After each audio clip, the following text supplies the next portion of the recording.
Assalamualaikum warahmatullahi wabarakatuh. Selamat pagi Indonesia. Semoga semua dalam keadaan sehat, juga senantiasa dalam lindungan Allah Subhanahu wa Ta'ala. Amin ya Rabbal 'Alamin. Pada video kali ini saya ingin mengomentari sebuah pemberitaan di Tribun, yakni dengan judul yang menurut saya ini adalah tendensius dan merupakan sebuah framing baru, ya, framing baru. Lagi-lagi media arus utama, media mainstream ini sudah mengabaikan etikanya sebagai jurnalis, sudah mengabaikan, bahkan menurut saya sudah menginjak-injak undang-undang pers, ya. Jadi entah mengapa media sebesar itu kok tidak profesional dalam mengambil sebuah headline berita, ya. Dalam berita tersebut ditulis judul bahwa Panji Gumilang tiba-tiba ingin damai. Kalimat tiba-tiba ingin damai itulah yang menurut saya adalah sebuah framing dalam konotasi yang sangat negatif. Padahal sejatinya Abdus Salam Panji Gumilang itu sebetulnya sejak awal hanya meminta kepada para pejabat atau juga dalam hal ini Majelis Ulama Indonesia meminta untuk mencabut pernyataan-pernyataan yang negatif terhadap Az-Zaitun maupun terhadap Abdus Salam Panji Gumilang. Itu jauh sebelum adanya proses hukum, ya. Sebelum adanya pelaporan oleh advokat, orang yang menamakan advokat pembela Pancasila, ya, yang sebetulnya bisa dikatakan, ya, advokat pembela Pancasila ini salah sasaran dalam melaporkan orang, ya, karena yang dilaporkannya itu adalah orang yang sangat Pancasilais. Mungkin, ya, dengan yang melaporkan pun ya masih lebih Pancasilais yang dilaporkan. Jadi sejak awal berkali-kali Syekh Abdus Salam Panji Gumilang diwawancara oleh awak media, mengapa tidak mau menerima MUI, ya kan, untuk datang ke Al-Zaitun. Beliau memberikan syarat, ya, bahwa cabut pernyataan-pernyataan yang membuat atau yang menyudutkan Al-Zaitun, pernyataan-pernyataan yang bersifat hoax, ya.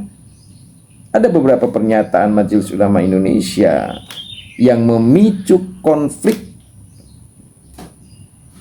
berjilid-jilid ini, ya.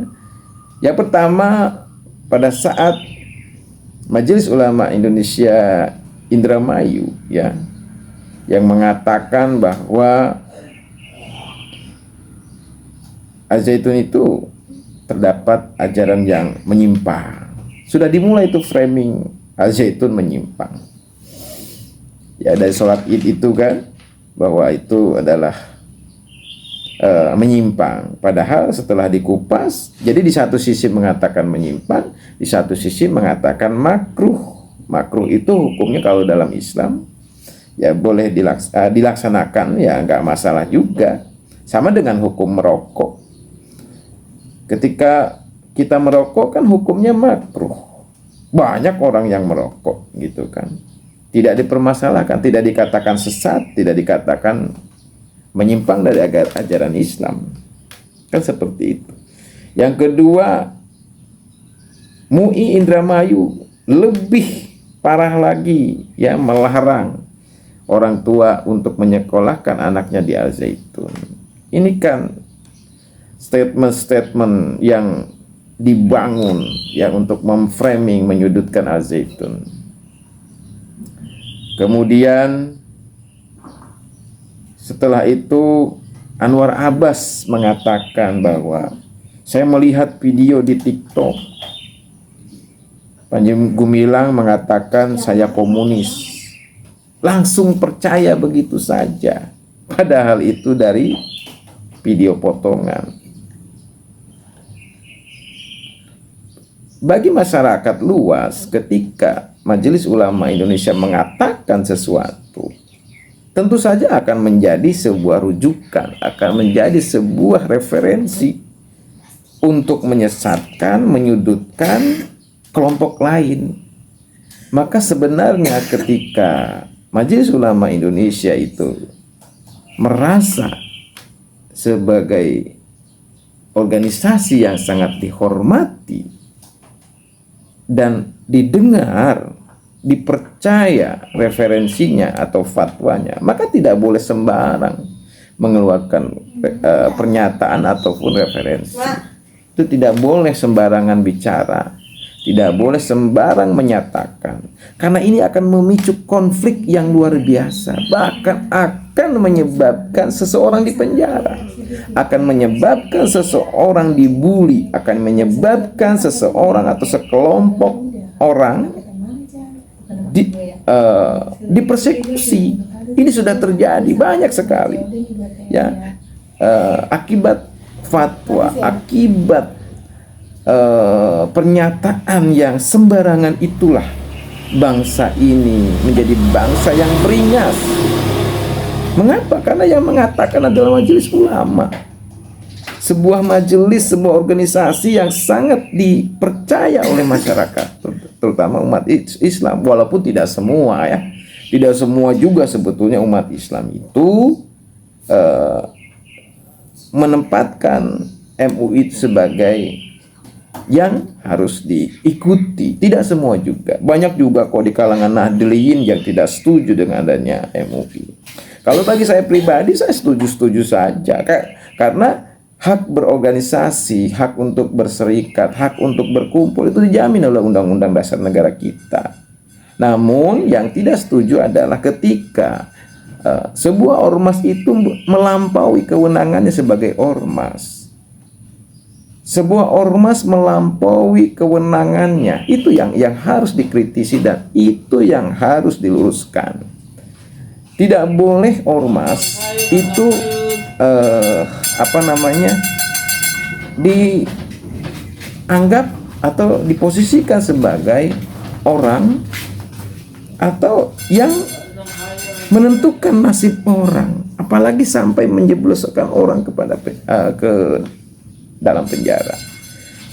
Itu ya, jadi sangat miris dan sangat menyedihkan sekali kondisi bangsa kita hari ini, bahwa di mana media massa hari ini terus memframing dengan judul-judul berita yang sangat tendensius, dan ini sangat mengabaikan yang namanya etika dalam jurnalis, ya.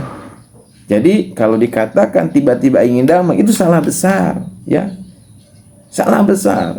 Syekh Al Zaitun itu adalah tokoh pesantren, tokoh pendidik yang sama sekali tidak pernah mengobarkan permusuhan kepada siapapun. Jangankan sesama muslim, yang jelas-jelas adalah saudaranya, ya. Terhadap yang non-muslim saja beliau begitu menghormati dan beliau begitu toleransi, apalagi terhadap sama muslim. Hanya satu permintaan dari awal, bahwa MUI harus mencabut pernyataan-pernyataan yang menyesatkan masyarakat, pernyataan-pernyataan yang menyudutkan Al Zaitun. Hanya itu dari awal. Namun tidak dilakukan oleh MUI. Bahkan alih-alih melakukan mencabut pernyataan-pernyataan negatifnya, justru malah melaporkan Syekh Abdul Salam Al Zaitun, Syekh Abdul Salam Panji Gumilang, ya, ke ranah hukum, dan justru memberikan rekomendasi kepada aparat penegak hukum terkait pasal penodaan agama. Ini indikasinya seperti itu ya, karena Abdus Salam Panji Gumilang ditetapkan sebagai tersangka setelah aparat penegak hukum penyidik Mabes Polri menerima fatwa atau rekomendasi dari Majelis Ulama Indonesia. Demikian, salam waras, salam sehat untuk seluruh rakyat Indonesia. Suarakan terus kebenaran dan mari kita ramaikan tagar untuk membebaskan Panji Gumilang dari berbagai tuduhan keji. Bebaskan Panji Gumilang demi toleransi dan perdamaian, juga persatuan Indonesia, keutuhan negara Republik Indonesia. Wassalamualaikum warahmatullahi wabarakatuh.